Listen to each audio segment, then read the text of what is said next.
Kim Jong Un's recent disappearance from public view has sparked talk of succession in North Korea.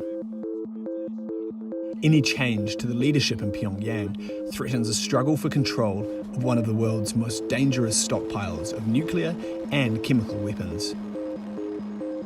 Despite state media showing the North Korean Supreme Leader re-emerge at the opening of a fertilizer factory, questions over his health have lingered, and intelligence agencies, from Seoul to Washington, are left facing one key question: who is next in line to replace Kim Jong Un?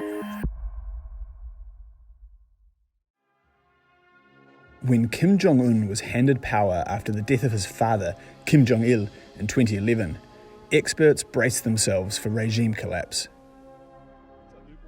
The young leader, who had spent part of his youth in Europe, only emerged as the anointed successor barely 2 years earlier, and few thought he had the authority to hold the Kim dynasty together.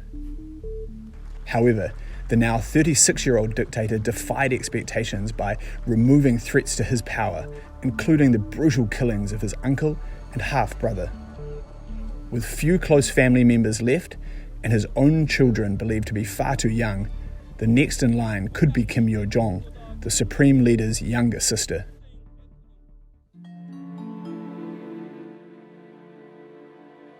Kim Yo Jong gained international prominence in 2018 when she was dispatched to attend the Winter Olympics in South Korea, and became the first member of the Kim regime to visit the country since the Korean War.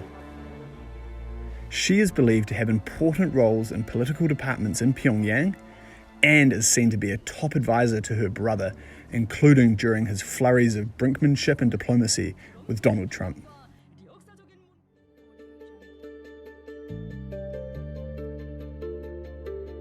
Based on the regime's priorities and the regime's propaganda, and what Kim Jong Un himself has done in the past few years, is that his sister is very close to him, and Kim Yo Jong, who's in her early 30s, is always by her brother's side, is obviously a trusted confidant, that she would be near the top, if not at the top of that list, of my list, of who might succeed. I think we have to understand that this is all at Kim's whim.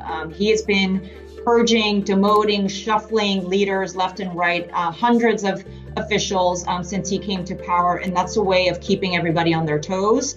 And so if you're in that kind of environment, then you're going to want to make sure that you're in the leader's good graces. US officials see Kim Yo Jong as one of the key regime insiders, with one analyst telling me she has been groomed for power and the propaganda game since she was a teenager. Secretary of State Mike Pompeo, who has travelled to Pyongyang and met Chairman Kim himself several times, including when he was CIA chief, made a point of saying that he had also met Chairman Kim's sister on past trips, as well as some of the other leaders as well. One person I spoke to, who is directly in touch with North Korean and Chinese officials, told me that even if Kim's sister were to take over as figurehead, the party would try to project leadership in a style akin to that of China before Xi Jinping took the reins, portraying something more akin to collective leadership. Analysts I spoke to said the Trump administration has also taken its eye off the ball, as the prospect for talks with North Korea that might actually yield fruit have dwindled, and the team they assembled to try and deliver denuclearization has scattered in different directions. Managing a transition with such high stakes at a time the US is fighting coronavirus, if that were to be the case, would be extremely demanding.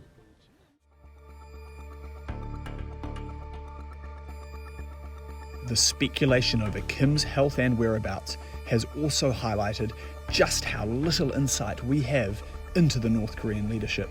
There are multiple INTs, which is human intelligence, SIGINT, signals intelligence, GEOINT, and that's the satellite imagery, what we see from above, as well as open source OSINT, and also RUMINT, which is rumor intelligence, right? But something like Kim's health or his whereabouts or his status, that's tricky. The search for Kim Jong Un appears to have come to an end for now. But the episode has served as a stark reminder of the potential for a sudden, dramatic change in the leadership in Pyongyang, and the dangers of having an unstable, nuclear-armed pariah state that shares borders with China and South Korea and has a history of threatening the United States.